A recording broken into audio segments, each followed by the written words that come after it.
Hello, welcome back to another edition of our Simpsons season review. If you haven't seen any of our other videos, please feel free and check them out. In this video, we'll be reviewing Season 2, Episode 11, One Fish, Two Fish, Blowfish, Blue Fish. The episode first aired on January the 24th, 1991. The episode title is an obvious pun on the Dr. Seuss book, One Fish, Two Fish, Red Fish, Blue Fish. Now, viewing figures wise, it is slightly down on the previous episode, but it still comes in at a quite impressive 24.2 million viewers for this one. Early series. Yeah, they're still riding the wave of momentum. The episode premise is basically Homer eating supposedly poisoned fish. It's a Homer and Marge basic episode, isn't it? And basically Homer trying to live his last day to the maximum sort of thing. We start off, it's Thursday night and it's Meatloaf night. Which Lisa's bored of, as you can tell. It just sounds like they have at least a couple of nights a week where it's the same meal each night. She was in one of them funny moods, weren't she? Yeah. We also find out that next night is pork chop night, which Homer doesn't want to miss for anything. It's like she's not a vegetarian then, is she? No, she doesn't become vegetarian until later on. It's one of those potholes that actually stays in for an episode instead of just being thrown off as canon by the end of the episode. Marge will eventually give them the idea of going for sushi. And basically, this is once Homer agrees to it, which is after Lisa has asked him repeatedly for them to go. Like the kids do. Yeah. We end up at the sushi bar, which is on Elm Street, which is a reference to the popular movie franchise Nightmare on Elm Street. Which is still popular to this day. I think it had a remake of some sort. Yep. We get to the restaurant. Marge is, even though she suggested the idea, she's a bit apprehensive to be there. Asks the chef or the waiter what a family should order who's not sure they should be there. And he suggests this little bit of everything. So Marge has that. Lisa decides she wants that as well. And the cockiness of Bart. Yeah. And nod back to last season's Princess Casimir episode. Yeah. He decides he's going to order 2 sharks, an octopus and an eel. He also tries to order squid that pulls men to their deaths. Yeah, it was, but surprisingly you don't have it there. As I say, the octopus, Bart's already ordered that previously. Which he didn't like. Yeah. Made him feel sick. So it's like, he's ordering this again to be... So we already know Bart's not over a fish. Yeah. And then Homer's and ahhing in the end. He orders quite a few bits off the menu. This is where we actually first find out where Homer's love of fish comes from. Yeah, he eventually goes, he starts getting a taste for it. And then as it progresses, he orders more and more. So in the end, he must have had near enough everything on the menu. Which would be quite expensive because fish ain't cheap. Exactly. Well, especially sushi. Sushi is... Yeah, very expensive. A delicacy. So, leading up to the next order, the head chef, the master chef, he's had to pop out to see Mrs. Krabappel. This is where we find out Mrs. Krabappel is quite enamoured by the males, shall we say. She is, yeah. And in this time, Homer orders the fugu, which is a real fish. Yeah, and true to the plot line, it is basically poisonous if you don't cut it a specific way. Even the slightest bit of poison consumed by a human is very dangerous. None of the poison can actually get into your bloodstream. Yeah. And you've got to be actually trained as well, which the chef doesn't seem like they are trained because he asked the master to help. But he doesn't say what fish it is, though. Yeah, he just basically goes outside and say he needs his trained hands. But at this point, the master's having too much fun and just basically tells him to go away. But at the same point, really should have basically told him what the order was, then he might have actually come back in. And I think you could actually get shut down as well. Well, yeah, because if you're not trained, then... You've got to have a certificate, I think. Yeah. And it's got to be reviewed every 5 years or more, I think. Yeah. So, yeah, Homer has the fish. The head chef, master chef, comes back in, sees what's remaining of the fish, and just believes that Homer's being served poison anyway. Well, just go to show then, is he properly trained if he doesn't really know if it's poison or not? Yeah. Surely if he looked at the fish, Yeah. he would have known if he's eating poison, basically. Yeah. So, yeah, the chefs and the waiters tell Homer what's happened, and Homer's frantically worrying what happened next, sort of thing. What's good is that he showed him a leaflet, there's hospital at the back. Yeah, it's like there's Matt's a hospital on the back of our menu. Something happens a lot. Yeah. And then it gets even more comedic in the hospital. Dr. Tibbet comes in, is about to tell Homer's like, it's fine, I can read Marge's face like a book. Marge is looking sad and dejected, and he just goes, it's good news. Okay, yeah, Marge is unhappy and it's good news, okay? And that's where we find out that Homer's got 24 hours to live, even though Dr. Tibbet apologises and goes, 22, sorry I kept you waiting. Yeah, but then he gives him a leaflet saying you were going to die. Yeah, sorry you're going to die, so it's like, this is good bedside manner. I know. And in the meantime, he's like, if what I've been told by the chefs is accurate. So he's not even checked him either by the sounds of it. So it's like, right, so you've not checked him. You don't want to see him as a doctor, would you? You just give him a pamphlet basically entitled, sorry, you're going to die. And it's like, you're portrayed as being more competent than Dr. Nick. I know, exactly. It's like, I dread to think what Dr. Nick would have done. He probably would have said, you're fine, go home. Yeah, he probably would have done. He would have been right in this sense, exactly. So from here, Homer decides he's going to write a list, a bucket list out of what he's going to do. He has 13 lists on it, which read out, make a list. But obvious. Yep. Eat a hearty breakfast. Which again, it's Homer, so he will do anyway. Yep. Make videotape for Maggie. He does do that, even though he steals Flanders. Again from Flanders. Borrows Flanders. I'll go steal because I don't think he'll never give it back. Have a man-to-man with Bart. Listen to Lisa play her sax. Don't know why I want to do that, because he never wants to listen. None of the family want to listen to her play the sax. Yeah. Yeah. Make funeral arrangements. Really, why would you make your own funeral arrangements? Well, Marge be doing that anyway. Yeah. Make peace with Dad, who takes up most of this list anyway. Yeah, and he has to cross quite a few off on here. Yeah. Beer with the boys at the bar. Yeah. Tell off the boss. Go hang gliding. Yeah, but again, this is one of the things he can't do because of Grandpa. Yeah, but plant a tree. Another thing that doesn't happen because of Grandpa. Yeah, but since when has he wanted to plant a tree? It just sounds like he's copying this list off somewhere. Sounds very... I know it does, yeah. Corny. A final dinner with my beloved family. Well, he doesn't like most of his family, and secondly, he doesn't even get to have this family meal in the end anyway. Yeah, and be intimate with Marge. Even though he couldn't figure the word for it to begin with. Yeah. As I say, we lead off with Bart in this one. Because he calls Bart over, Bart thinks at first that he's done something wrong and pulls his shorts down ready for a spanking. But then Homer talks him through the ways of life, gives him the phrases to go through in life that'll get him through, and shows him how to shave. From here, we see Homer's miraculous regrowing beard again.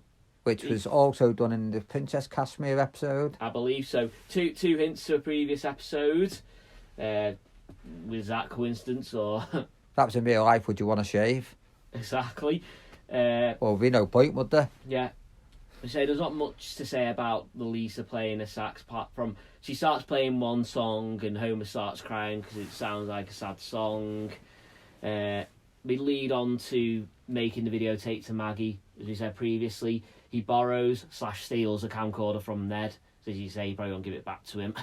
But then Ned offers him to go to a barbecue the next day. Which he refuses at first, but then a light bulb goes off and he suddenly realises, well, he'd be dead tomorrow, so it doesn't matter anyway.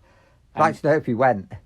Yeah, and then in the end he also agrees to take the juiciest T-bone as well. Yeah. So he starts making this film for Maggie. But then the phone rings. It's Millhouse. It's like, in this process, Homer's scratching his butt, yelling up to Bart, yeah, your friend Millhouse is on the phone, get your butt down here. So in the end, it's like, well, this is what Maggie's going to see eventually. It's like, that's going to be a nice thing to remember Homer by. He eventually goes off to see Grandpa. Like we said before, he takes up most of this list. Yeah, he's only supposed to go there just to basically tell him how much he loves him and all this, make amends with him. But then Grandpa, being Grandpa, wanting love and affection, decides he's going to go fishing with him and all sorts of things. To the point that Homer's just like, I've had enough. I've already wasted half my day with him. He's eating into the list. He's as I said previously, had to cross hang glide and plant the tree, which I suppose is pretty fine because he probably wouldn't have been able to do either of those anyway. So to try and make up for lost time, he decides he's gonna drive fast. He gets pulled over by Springfield's finest police force. Well, say finest, it's only police force. Yeah, exactly. You can't catch a cold most of the time. Yeah, but because he's in a rush, he sort of votes him into, like, just write me a ticket. They decide they're going to arrest him. Yeah, send him in a cell. Yeah. Where he rings Barney. Yeah. But Barney's answering machine's message, nobody's home, is sung to the opening notes of Beethoven's Fifth Symphony. And from there, we learn that Barney's flat at this precise moment is located right next door to the jail. Yeah. And again, this is Springfield. Give it a couple of seasons, it'll be located next to the school. Yeah. But yeah, Homer asks him to bail him out. Says it's $50. Barney thinks that that's a bit extortionate. Thinks that's the price you pay for killing a judge.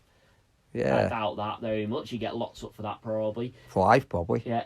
And then Homer explains, after Barney sort of gets upset by the fact he wasn't going to come and have a beer, Homer decides, well, he will do.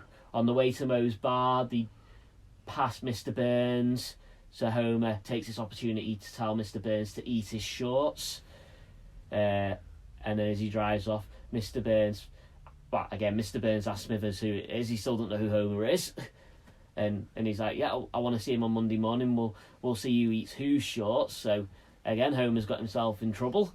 Yeah.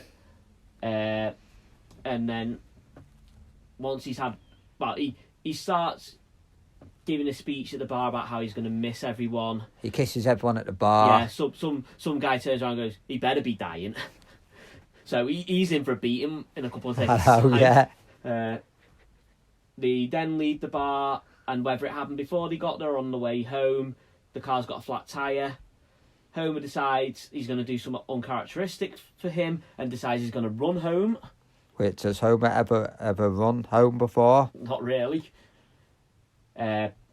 Once he gets home, as I said previously, the family meal just gets thrown right out the window and he just goes to bed with Marge. He leaves Marge asleep in bed, says bye to all the kids, has sweet moments with both Maggie and Lisa. When he gets to the bar, all he can think of is, oh, you have nice sheets. So he can't even think of anything nice to say to his own son. No. And basically he just goes in the living room, sits down and listens to the Bible being read out by Larry King. Well, that would make you go to sleep, wouldn't it? In the end, once he's got through it, at the end, Larry King then mentions how if you're going to be betting on the NBA title that year, he believes the San Antonio Spurs will win. And in an uncharacteristic thing for the Simpsons, this must be the first prediction they actually get wrong. It's actually the Chicago Bulls that win that season. You don't get many things wrong. Yeah. So, mark that as one in the column against people who say the Simpsons always predict the future correctly. Yeah.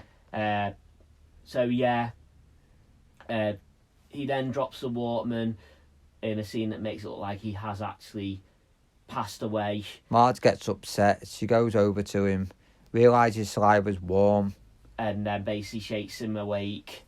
And then basically his parting gift for this episode is how he's survived dying. He's gonna live life to his fullest, and him living his life to his fullest entails eating on the sofa while watching TV. Yeah. And yeah, that's basically the episode.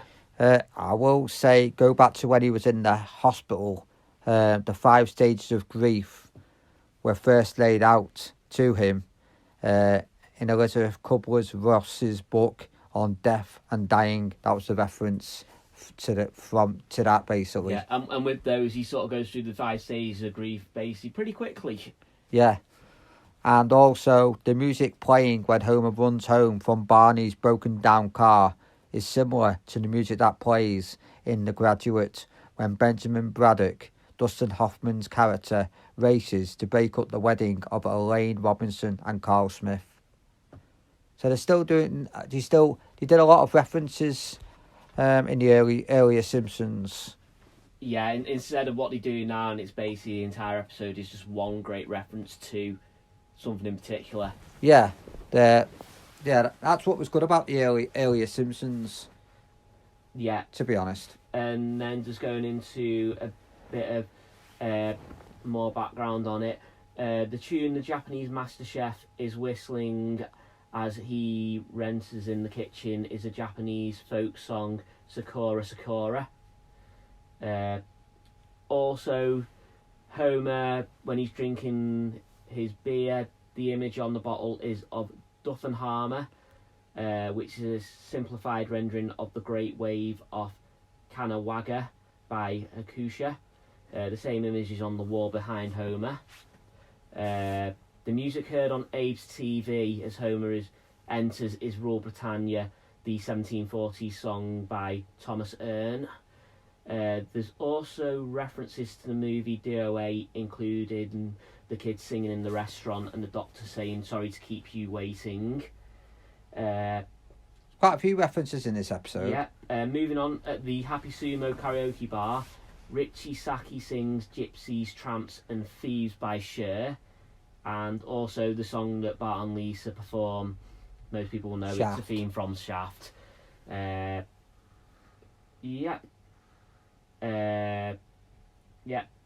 on to Goose for the episode. When Homer's eating his sushi, no matter how much sushi he eats, there's never less than 2 pieces on his plate. I think that's what it's sort of a trick that they use. It's a trick they do, and they they sort of just use the same scene over and over again. They've done it quite a few times, and they did mention it in a later episode. They joked about it while then showing it again. I think it was in the Boy Scout episode, I think. Yeah. Don't quote me on that one. Also, when Marge is telling Homer to wake up, Homer's 5 o'clock shadow is the same colour as his skin. So again, another case of the disappearing beard in this episode. Yeah. Happens a lot in the earlier series. Yep. And then just going on to the Fugi poisoning itself, it doesn't actually progress in the way that Dr. Hibbert claims it does. What actually happens is the paralysis creeps through the body, and when it reaches the lungs, the victim dies of suffocation, unless the victim's on a ventilator at the time and is kept on it until the paralysis wears off. But obviously this is just done so they can just get the plot going. Everyone moans about Dr. Nick Riviera being professional, but in this one, he would have been right in this one because you would have just sent him home. Yeah, Dr. Hibbert is actually shown as incompetent, which obviously just writes off everything that was mentioned in the last episode. Yeah, and he goes by what the chef says. Yeah, he doesn't even do a checkup. So really, in this episode, Dr. Hibbert's shown to be incompetent, an incompetent, unprofessional doctor, basically. Who you wouldn't want to see. Yeah. Also, the clock reads 7 when the kids run in for dinner, but during dinner it reads 5. So they managed to travel back in time. Yeah, well, it's not the first time that's happened, has it? I think they've done it. It's happened before, hasn't it? Possibly, yeah. It's just one of those things that they don't pick up on editing sometimes. So it's just one of those small errors that creeps in from time to time. Yeah. The Simpsons also have a mouse problem in their home. A mouse hole is seen in a videotaped message to Maggie from Homer. obviously not showing up again. Yeah.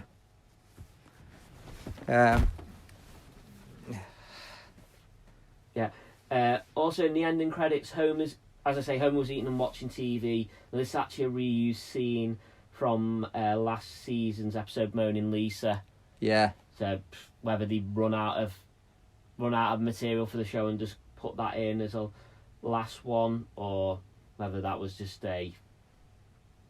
just something they decided to put in at the last minute. Probably last minute. Yeah. And also, Homer telling Bart that cover for me is a phrase he will find useful in his adult years is ironically the very phrase that lands Homer in his Fuji situation when the master chef tells Toshihiro to cover for me so he will go make out with Mrs. Krabappel and ignores Toshihiro's pleas that he was too inexperienced to prepare an order. So, yeah, we were saying it in the episode, but yeah, this basically confirms that he was inexperienced and not trained for it.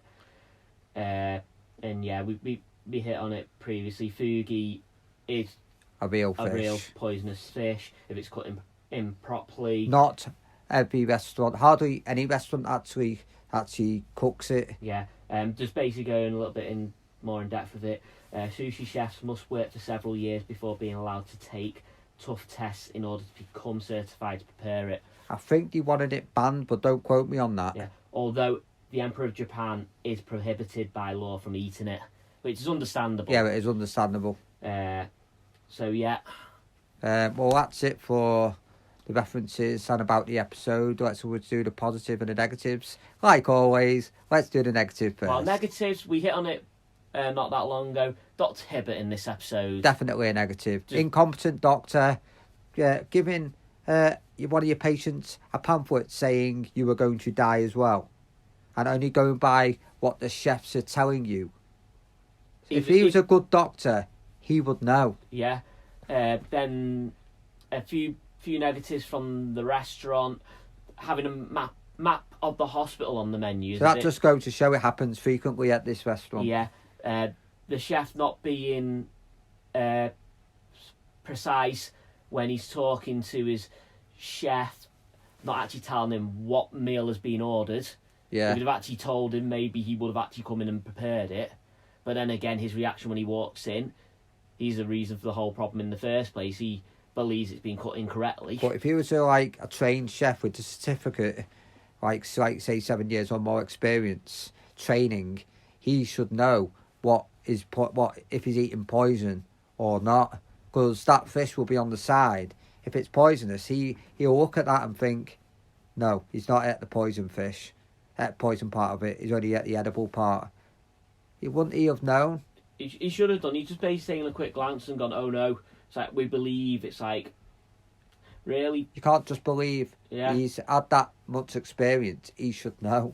But again, it goes back to the fact maybe the fish should have been tested to see if it's been cut properly, along with Homer actually having some tests at the hospital. Or maybe he hasn't been trained properly at all, the chef. But also in the restaurant, Bart ordering octopus yet again, even though he didn't like it in the first series. So it goes to show he's not all over fish. Yeah, and whether that was a continuity error by the writers or whether he was trying to put it in to show he's being cocky again. I think cocky. It's a Bart thing to do. Early Bart. Yeah. I think he changes character as it progresses, don't he? Well, yeah, because I think in the end, in a later episode, I think it's revealed he's got an allergic reaction to fish anyway. Yeah. So it's like this again, just early series. Again, he could develop it at a later stage, so you never know. But yeah, just to order the same thing that he's ordered in the previous episode, unless he's suddenly had it since and has now got a taste for it. Or maybe he was forced to eat in the first series and then realised he did like it. Yeah. But yeah, any other negatives? Negatives. I don't think there's... Positives then? Positives to the episode. Homer in general wanted to spend time with his wife before he's meant to die, but he doesn't die. That and spending time with the kids. Yeah. The fact he actually remembers Maggie in this episode. Yeah. Yeah, yeah, just the fact of doing more stuff than he'd normally do, but again, that's being forced by the fact he thinks he's gonna die. Spending time with Grandpa even if he don't want to in the end. Yeah. Well, actually, no. To go back to it, a negative is when he just drives off and leaves Grandpa. Yeah. That can be seen as a negative. It's like you just pour your whole heart and soul out to him. You spent time with him, and then you just dump him and just drive off quick. Get away from him. But again, that's Homer all over with Grandpa. But yeah, leave him in the back of Beyond, basically. Yeah, which you wouldn't do, to be honest. Well, not really, but again, it's Homer. He's not exactly son or father of the year contention. No. Any other positives? Positives, want to spend time with his mates at the bar before, but then again, he didn't really. Didn't have time at first. Yeah, he was forced into list, it, weren't he? Forced into it, yeah. So yeah. Yeah. Or is this another episode that's mainly negatives again, like the previous one?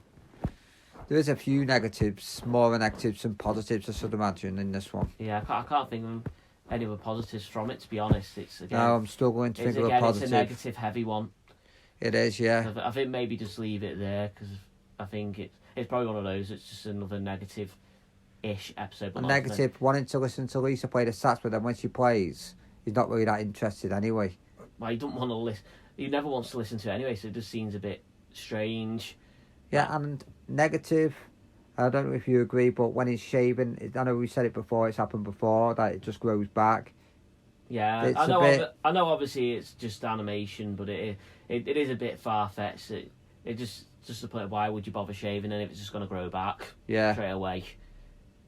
And it's like he doesn't shave properly anyway because loads of cuts. Yeah. So, yeah. But again, you do get that from time to time, don't you, if you're doing it with a manual shaver as opposed to an electric one. And why would Flanders lend Homer something else when he knows he's not going to get the camera back? Well, he's a very trustworthy person, no matter how many times Homer steals or lies to him or anything like that. Yeah. But that's just his character, basically. You couldn't even put that in as a negative because that's just Flanders. That is just his character. Homer takes advantage. Yeah. Anything else to add to the episode? I think that's it. Just a bit Homer Marge-esque episode. Yeah. I did like the way it was a family feel of the episode towards the end.